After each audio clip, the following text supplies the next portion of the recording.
Italian scientist Ettore Majorana, born in 1906, remains a mysterious figure in the scientific community due to his mysterious disappearance in 1938 at the age of 32. He was last seen on a ship traveling from Palermo to Naples, with his subsequent whereabouts cloaked in uncertainty.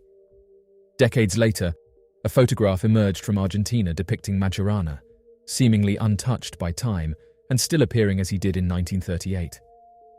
This puzzling episode has fueled numerous theories and speculations regarding Majorana's fate, adding to the intrigue that surrounds his life and work.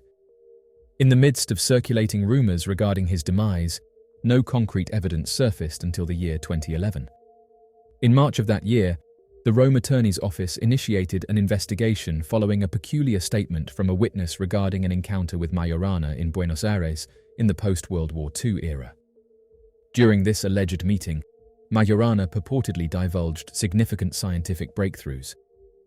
The witness further asserted that upon attempting to meet Majorana for a second time, the physicist had mysteriously vanished, preventing any elaboration on the nature of these scientific revelations. This event sparked an official inquiry into the mysterious disappearance and the unverified claims surrounding Majorana's supposed scientific disclosures. The situation remains shrouded in mystery, with little certainty or concrete information to conclusively resolve the uncertainties surrounding Majorana's fate and the alleged scientific insights he purportedly shared. The news broke on June 7, 2011, as Italian media outlets revealed that the Carabinieri's RIS had meticulously scrutinized a photograph of a man captured in Argentina back in 1955. They uncovered a staggering 10 striking resemblances between the features of this man and Ettore Majorana. Remarkably, Majorana had disappeared nearly 20 years prior to the date of the photograph. What puzzled many was the apparent lack of aging in Majorana's appearance. He seemed to retain an almost identical youthful countenance in images taken both in 1938 and 1955. Notably, the Carabinieri refrained from offering any commentary on this curious phenomenon of Majorana's seemingly ageless visage, leaving many questions unanswered. This intriguing revelation not only sparked widespread speculation, but also added another layer of mystery to the strange disappearance of Ettore Majorana, the brilliant Italian physicist. Ettore Majorana, a distinguished scientist known for his expertise in multiple disciplines such as engineering, mathematics, and theoretical physics, particularly focusing on neutrino masses. He is credited with the formulation of the Majorana equation and the discovery of Majorana fermions, both of which bear his name. Majorana's contributions to the field of physics. In 1937, Majorana theorized the existence of a unique particle that possesses the properties of both matter and antimatter, which he believed could stably exist in nature. Typically, in our daily encounters, we encounter matter, an abundant substance in our known universe, and its counterpart, antimatter, which is considerably rare. When matter and antimatter come into contact, they undergo a process of annihilation, resulting in their mutual destruction and conversion into pure energy. In a peculiar turn of events, was there an instance where he engaged in an unconventional experiment that seemingly caused him to vanish in a burst of energy, only to surprisingly materialize again, instantaneously, 2 decades later? Rumors have circulated persistently regarding his vanishing, ever since the precise moment he did not disembark from the vessel he was observed boarding in March of 1938. This mysterious disappearance has generated speculation and conjecture over the years, capturing the curiosity of both the public and investigators alike. In the intricate puzzle surrounding the mysterious disappearance of Majorana, a crucial detail emerges: the step he supposedly took onto a boat before vanishing into the unknown. Nevertheless, even this seemingly concrete fact is enveloped in controversy and uncertainty. Some conjecture that Majorana cunningly orchestrated the placement of a decoy onto the boat as a diversion tactic. Conversely, another school of thought posits that the boat excursion itself may have been a contrivance concocted by those he left behind. Italian physicist Enrico Fermi, a Nobel Prize laureate, gained notoriety for his remarks on the mysterious disappearance of Ettore Majorana by saying the following: "Ettore was too intelligent. If he has decided to disappear, no one will be able to find him, not in this time or another." This cryptic statement has led to speculations about Majorana possibly being a time traveler.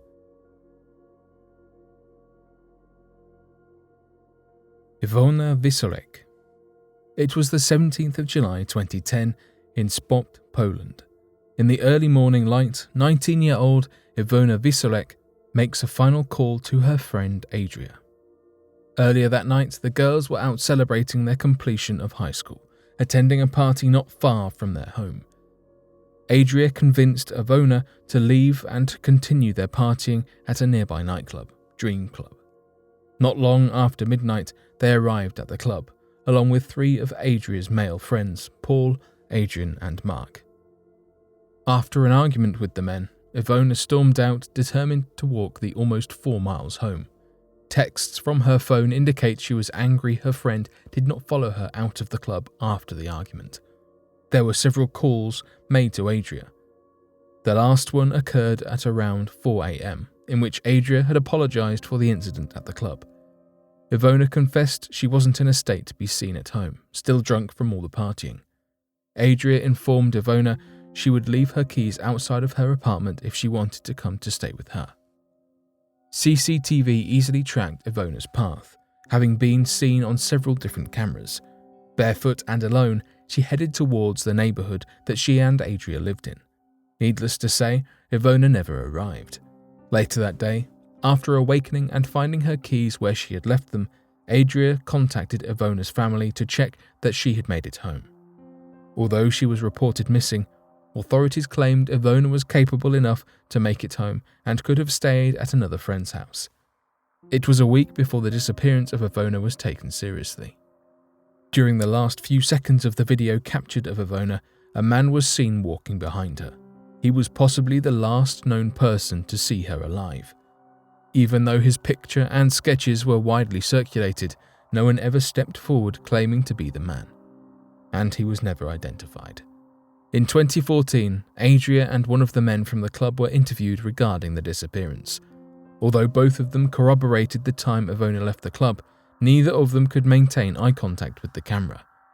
And though they seemed to remember the time of her leaving, not one of them could remember what the argument was about. This strange behavior has led some to believe that perhaps Adria and the men know more about her disappearance than they were telling. In Poland, Iona's disappearance has not faded away. Some 12,000 pages on a forum remain active searching for Iona, sharing pictures of her and asking for someone to step forward.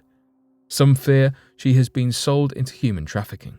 Even with hundreds of people from the area interviewed, no sign of Iona has ever turned up. The disappearance of Erin Marie Gilbert. Unfortunately, not all who get lost are found. This was the case with Erin Marie Gilbert, a 24-year-old girl who disappeared after leaving a first date on July 1st, 1995. Erin, who would now be about 49 years old, was 5'5", 145 pounds, with brown hair and hazel eyes. It was her sister Stephanie who first reported that Erin had gone missing after a night out on what was supposed to be a date at the Girdwood Forest Fair. Erin had moved from San Francisco, where she lived with her father, to Alaska, where she stayed with her sister Stephanie and her husband and 2 children. By the time that she went missing, she had been living with them for about a year. The night of Erin Marie Gilbert's disappearance, she was picked up by a young man by the name of David Combs, a man whom she'd met at a bar just a few nights before. When he came to pick her up, he was wearing sunglasses, a detail that Stephanie later recalled when speaking to officers and reporters. Before the 2 of them left, Stephanie's older son, who was 4 years old, suggested that his aunt Erin take a cell phone with her. However, Erin decided not to and left with David Combs. Erin and her date drove an hour to the Girdwood Forest Fair. Witnesses recalled seeing them at a beer garden until around 6 p.m. when they left together. David Combs, who was later interrogated about Erin's disappearance, told the rest of the story, that when the 2 walked to his car, it turned out that it was not starting. He left Erin with the car, telling her he would walk to a friend's house to find help. After 2 hours of walking, however, he did not find the house and returned to his car alone, with Erin gone. David Combs told authorities that he thought she had just gone back to the fair. When he tried the car this time, it worked, and he then decided to go back and search for Erin until around 1 a.m. However, he did not call Stephanie about it until 7 a.m., which was odd. Although Stephanie said that she would not have heard if Erin had come home at all due to the nature of the house, she checked her bedroom and found there was no evidence of her having returned. Police and investigators continued to search for her, as did the family. They went back to the fair to search for her, but nothing was found. Now, over 2 decades later, there is still no new information regarding Erin Marie Gilbert's disappearance. Although the family is no longer convinced that she may still be alive, they are still searching for answers. Robert Horan's disappearance. He has been missing for a decade, leaving his heartbroken wife and family with no answers and nothing to do but wonder at what might have happened to their beloved husband and father. Horan went missing on April 8, 2011, after leaving for work in the family's Chevrolet Cavalier. However, when he never returned from work that evening, his wife Tara immediately knew that something must have gone horribly wrong. Robert was fiercely devoted to their daughter and would never have left her, not to mention the fact that he took the life-saving heart medications and would have had to have taken them with him if he had intentionally left his family. Once the missing persons report was filed and police launched an investigation, officials discovered that Robert had last used his phone at 7:41 that morning in Palmyra, Virginia, and had also been seen at the grocery store in Palmyra at around 8 a.m.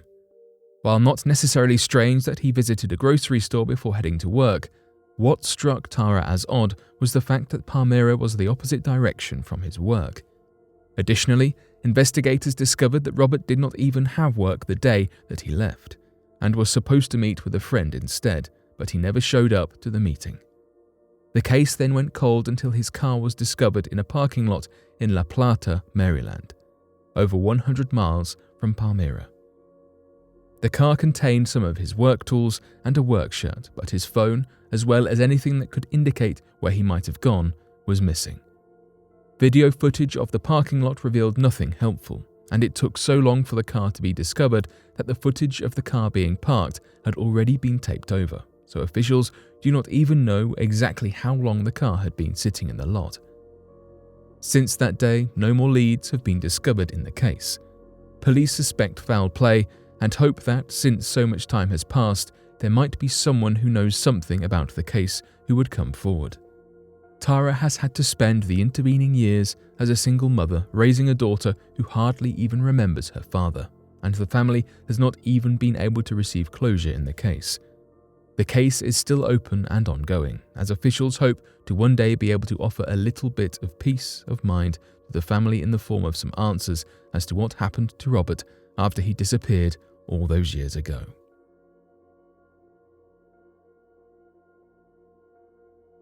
The 13-year-old's car discovery. Griffin Lake in British Columbia, Canada, is a deep blue expanse sitting below stunning mountains amid beautiful Canadian countryside. Snowy peaks stand majestically at the end of the lake, with the scenic retreat making a perfect countryside getaway location.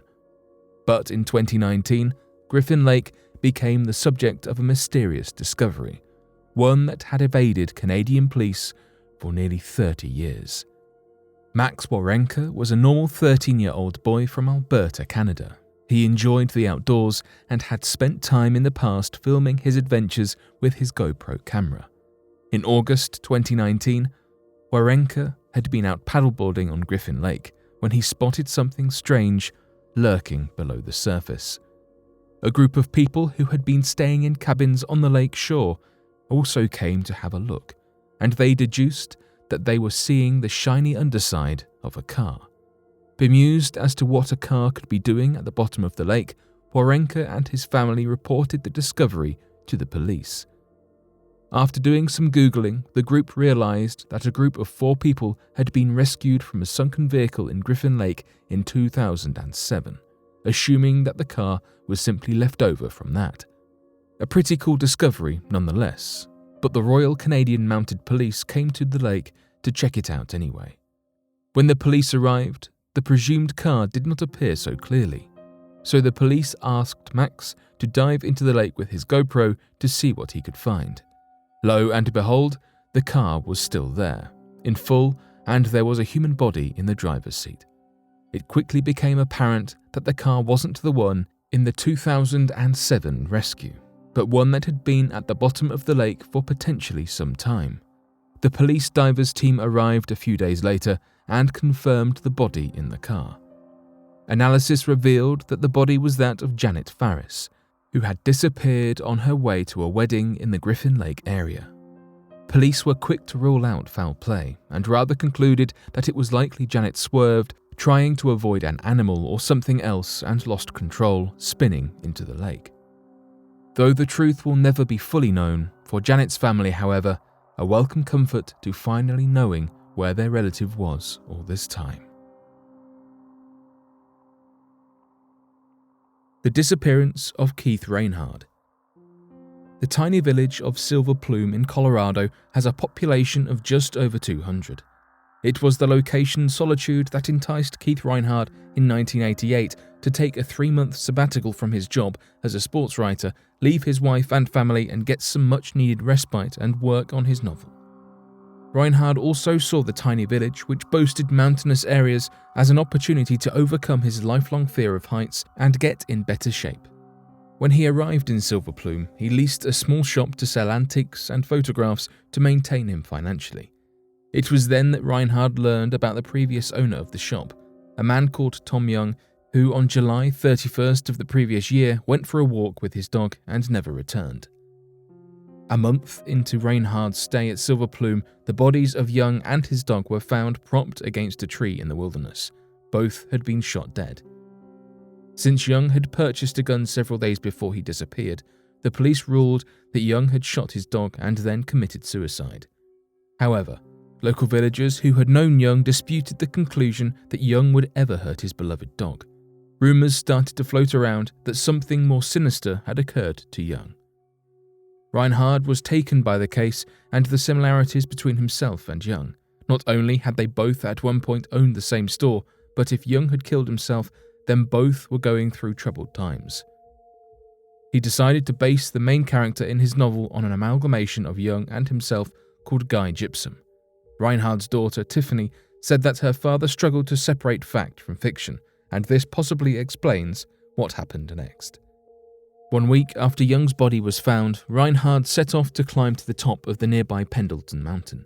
Climbing the mountain was a 6-hour hike, and Reinhard had set off in the late afternoon, meaning he would be walking through the tough rocky terrain at night, which was known to be inhabited by wild animals. This was particularly alarming given Reinhard's lack of experience climbing mountains and his prior fear of heights. Reinhard did not return that night, and the next day over 100 men equipped with trained dogs and helicopters began to search the site for him. The search became one of the biggest in Colorado history, and was only called off when a plane involved in the search crashed, killing one and injuring another. Reinhard was never found. Following his disappearance, people began to question what had happened to Reinhard. There were 2 main theories. The first theory was that Reinhard had been attempting to mimic what had happened to Young. In the last page of his novel manuscript, he had written about how the main character was setting off to walk towards the lush, shadowless Colorado forest above. Reinhard might have been trying to live the events of the character before writing it down. Some even believe that Reinhard is still alive, but after learning about the crashed plane that had been searching for him, decided to flee. In fact, there have been multiple reports of sightings of Reinhard in countries like Mexico since his disappearance. The second theory is that Reinhard was a victim of foul play. Reinhard's own son Kai supports this theory. He believes that Young was harmed by somebody and Reinhard suffered the same fate. He suspects that the shop that both men had owned might have put them at risk. Others argue that if Young had been killed, the person who killed him would view Reinhard and his interest in Young as a threat, so would want to cause him harm.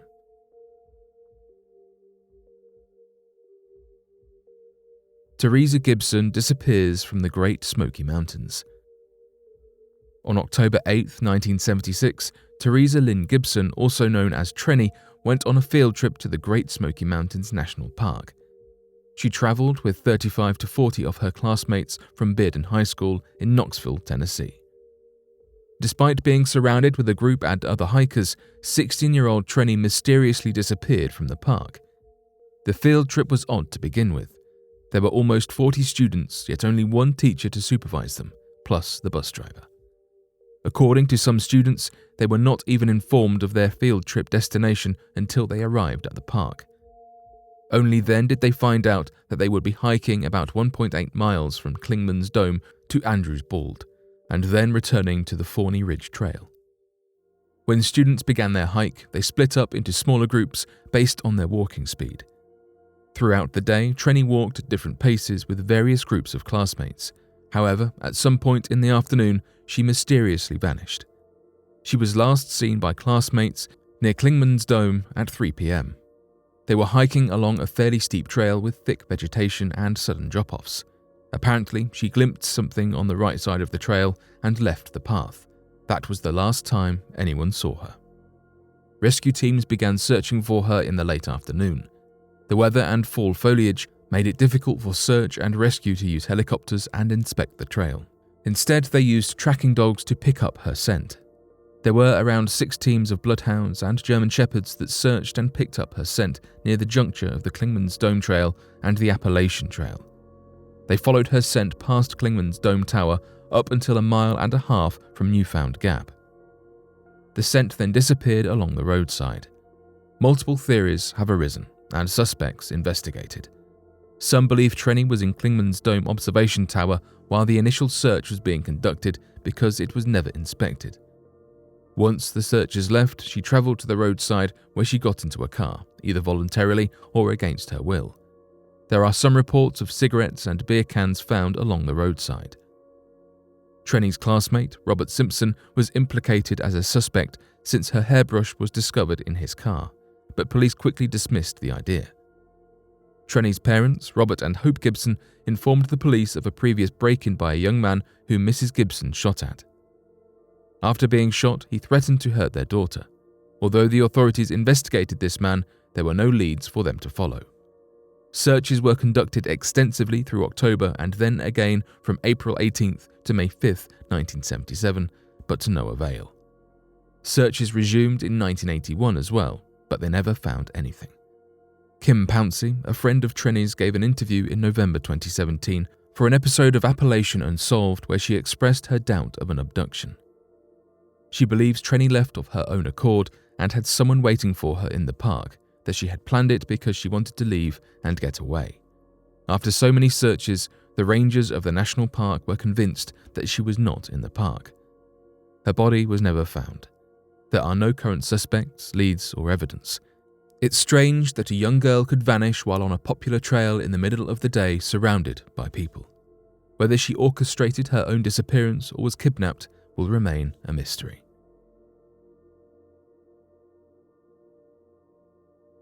The disappearance of Jared Negrete. Jared Negrete was a 13-year-old Boy Scout who has not been seen since July 19, 1991, when he was separated from his troop of climbers in the San Bernardino National Forest. Tragically, the expedition was Negrete's first overnight backpacking trip with the Boy Scouts. As an inexperienced climber and described as being slightly overweight, climbing to the summit of the 11,500-foot mountain was a tough task. Negrete grew tired at about 1,000 feet from the top and was told to remain behind while the others completed the hike. However, when the troop returned, Negrete was nowhere to be seen. The troop leader immediately led the 5 other scouts back to the base camp and then hiked about 5 miles in the dark to get help. A massive search was launched, consisting of San Bernardino County Sheriff's deputies and rescue teams from as far away as Sierra Madre and San Dimas. They searched the 130 square mile area of San Gorgonio Wilderness and on the 3rd day focused their search on a 6 square mile area where one of Negrete's footprints was discovered. In this area, searchers also uncovered beef jerky and candy wrappers they believed to have belonged to Negrete. The most interesting discovery, though, was Negrete's camera. On the camera, there were 12 snapshots. All but one were landscape shots. However, the final image was a close-up self-portrait of Jared, showing only his nose and eyes.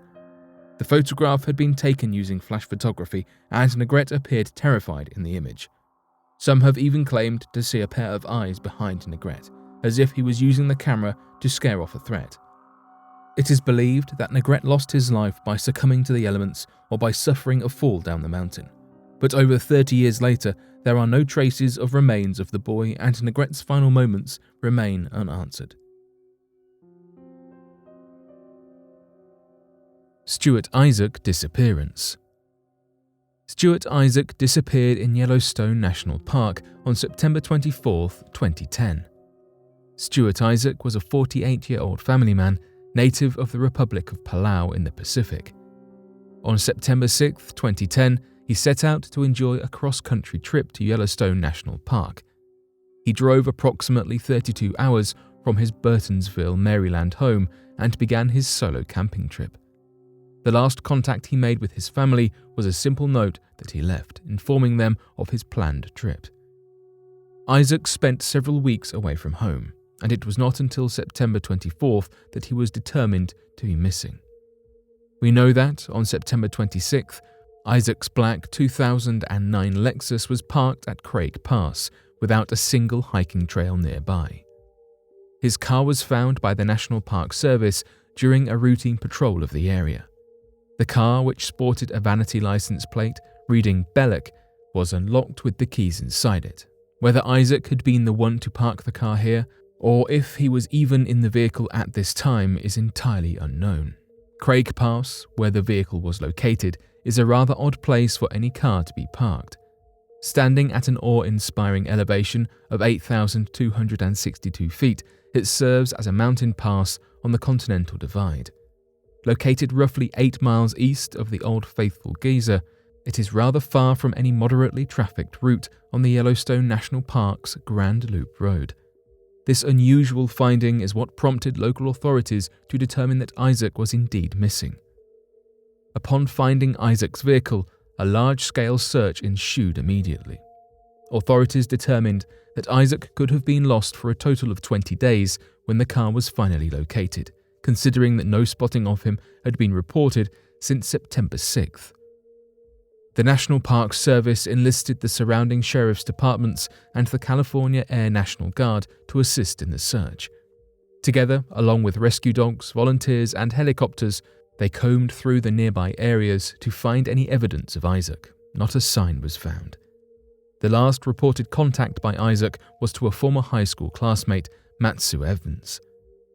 Records show that Evans spoke with Stuart for 2 hours on September 24th, almost immediately before his disappearance. This only added mystery and confusion to the investigation.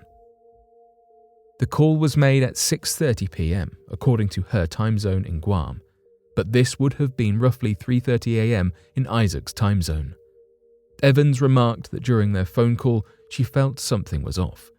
When being interviewed by investigators, she said of the call, "I was kind of surprised to hear from him because he seldom made calls. We text each other and we email. Now I know that he's missing. Why would he call me 2 days before something happened?" However, during the call, he did not allude to being in any serious distress and simply informed her that he was on his way to Yellowstone for a relaxing cross-country trip. What made the encounter even more curious to Evans was that she never knew Isaac to be an outdoorsman of any sort. He did not seem to be experienced in hiking or even to be an occasional purveyor of nature trails. Due to the unique circumstances of Isaac's disappearance, many have speculated that he had planned to disappear on the trip. The mysterious final phone call to a loved one and a note left for his family aligns with the typical procedures for someone contemplating to end their life. Let's hope he is found one day.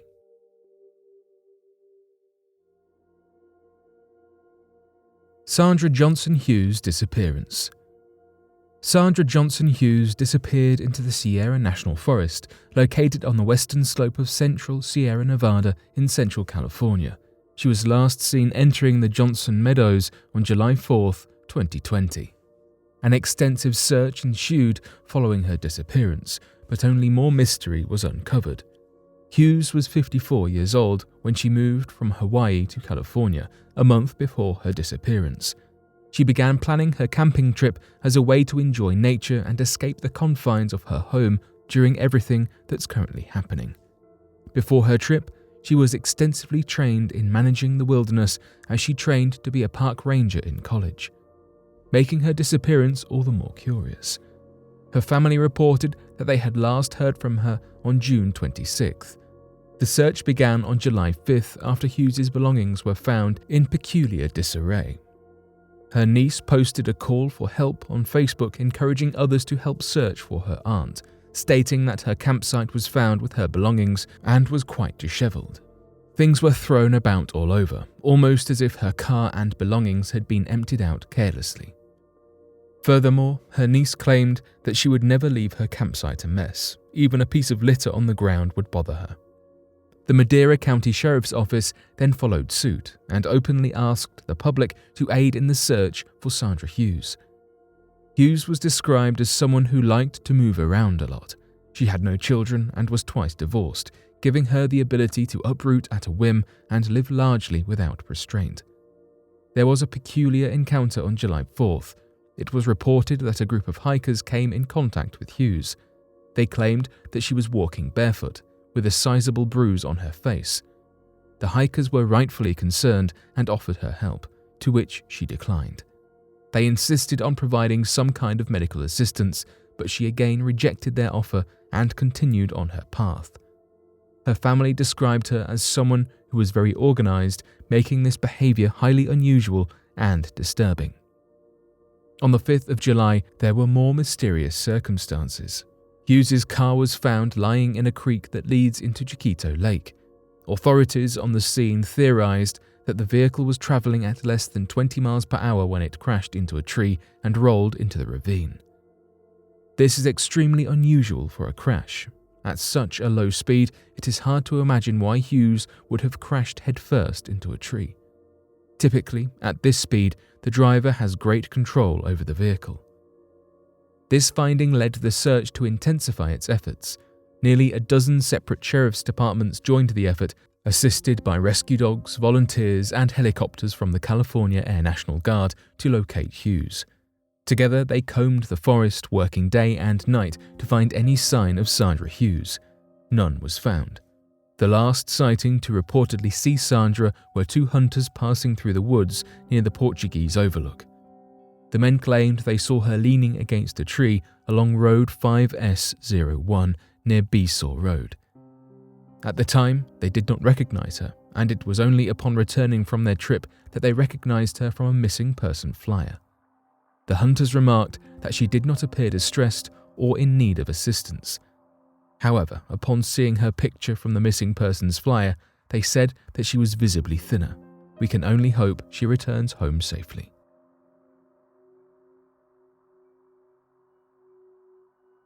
The unsolved disappearance of Bessie and Glenn Hyde. On November 18, 1928, Bessie and Glenn Hyde set out for their extended honeymoon, where they planned to float down the rapids of the Colorado and Green Rivers for a few weeks. They said goodbye to Ellsworth and Emery Kolb, two brothers that were also spending time in the area. The couple departed on their boat to begin their exciting adventure, but they were never seen again. It has been nearly 100 years since the Hydes embarked on their honeymoon and mysteriously vanished. Colorado River guides still tell ghost stories about the couple's disappearance when sitting around campfires, because no one knows what happened to them. Although they were on an adventure honeymoon, it didn't take long for their family to notice that something was wrong, and then soon contacted the authorities. Glenn's father launched a search on December 6th. They were not even considered overdue at their final destination in Needles, California, but his father somehow knew that something was wrong. On December 19th, their flat-bottomed boat was abandoned and discovered floating in the river by a search plane. It was discovered about 3 weeks after their initial disappearance and was located around River Mile Marker 226. The boat was in perfect working order, with no signs of destruction or overturning. There were also no clues signaling what could have happened to the couple.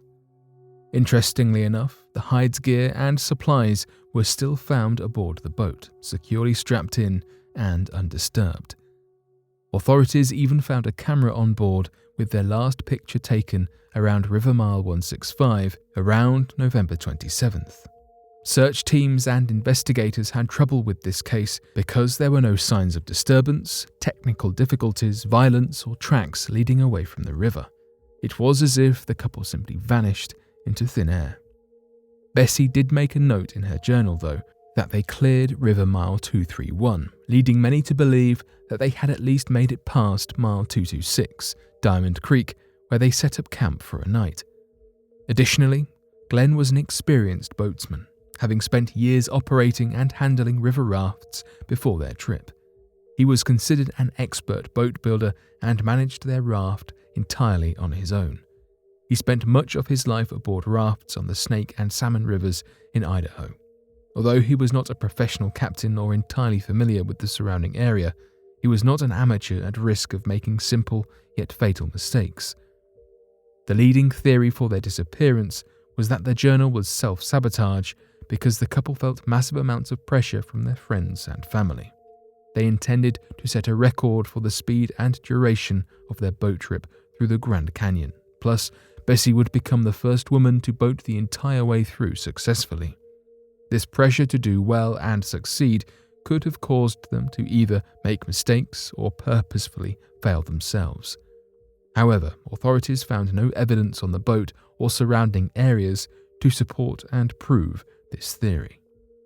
One historian believes that they were most likely swept overboard when their boat hit one of the many submerged rocks in the rapids that lie near Mile 232.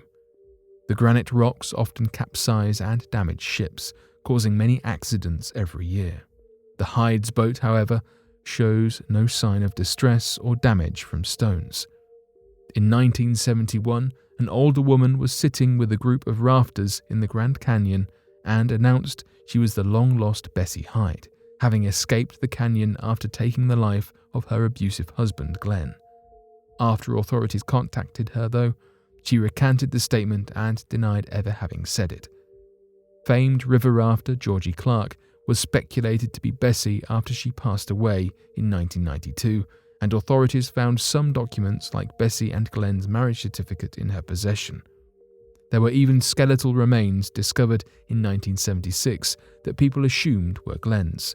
However, it was proven by the University of Arizona to be a different man. There have been strange stories and theories surrounding the couple ever since they first vanished in the late 1920s. Their story has inspired many writers and artists, spawning novels, a musical, and even an episode on unsolved mysteries. To this day, no one knows what happened to the Hydes, and we most likely never will. Craig Frier. In 2004, a high school student from New York went missing at just 17 years old. The young lad had been visiting a friend where he was consoled about a recent breakup. Whilst he had clearly been upset about him and his girlfriend, he reportedly did not give any indication that he may run away, nor did he say anything to suggest he would cause himself harm. This seemed a run-of-the-mill teenage breakup, at least until leaving his friend's house and walking into the woods. He never arrived back home. Adding to the distress in the boy's life, the day of his disappearance, his parents found out he lost his part-time job at the Price Chopper supermarket weeks prior. Craig had been pretending to show up and complete his shifts so that his parents would not find out he had been let off. His wallet and $40 in cash were found in his bedroom, just one of the reasons authorities do not believe Craig ran away or left of his own will. He had not applied for a job in the US, opened a bank account, or paid taxes since he was last seen, evident through the lack of activity surrounding his social security number. Craig lost his driver's license before his disappearance and did not get another before he went missing. Craig did not have a criminal record, any known behavioral issues or enemies. He was in fact a popular, bright student when in high school and had plans to study elementary education at college. However, before he went missing, some friends and family described him as acting secretive. Furthermore, Craig had run away once before, though only for a night, as an early teenager. 16 years on, and there continues to be a Facebook group searching for him, with friends and family actively looking for him. To this day, Craig Frier's case remains open, unsolved, and with no new leads. Barbara Newhall Fet disappearance. There are few missing persons cases more shocking than that of Barbara Newhall Fet. Follett was a famous child prodigy who had already published 2 books and written numerous poems by age 16. Her debut novel, The House Without Windows, had received acclaim from the New York Times after it was released in 1927 when she was only 12 years old. Many thought she had the ability to become one of the next great American writers. Then, in 1939, she vanished. Famous geniuses do not often disappear into thin air. However, it seems Barbara's life story was not as glamorous as was thought in the past. Weekend Edition's Paul Collins had been looking into the Follett mystery for some time and found some intriguing aspects of her life. As it turns out, after she published her first book, her life took a turn when her father announced that he was leaving her and her mother for his mistress, leaving them without the family's source of income.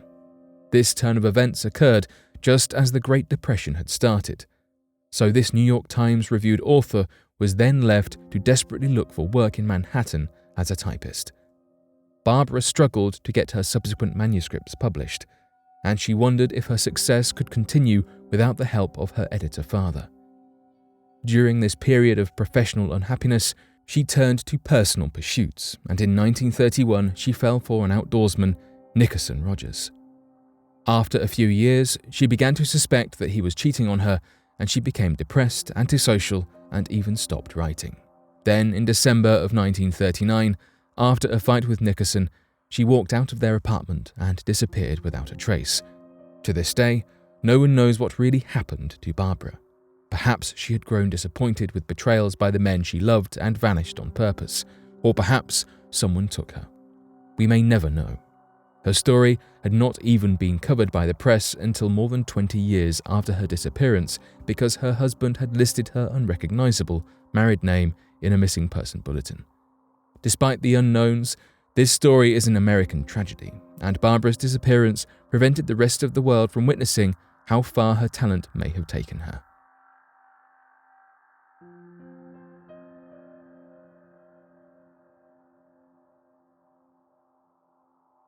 So, what do you make of these mysterious disappearances? Be sure to leave your questions and answers in the comment section below and help us to grow this community while working to solve these unexplained mysteries.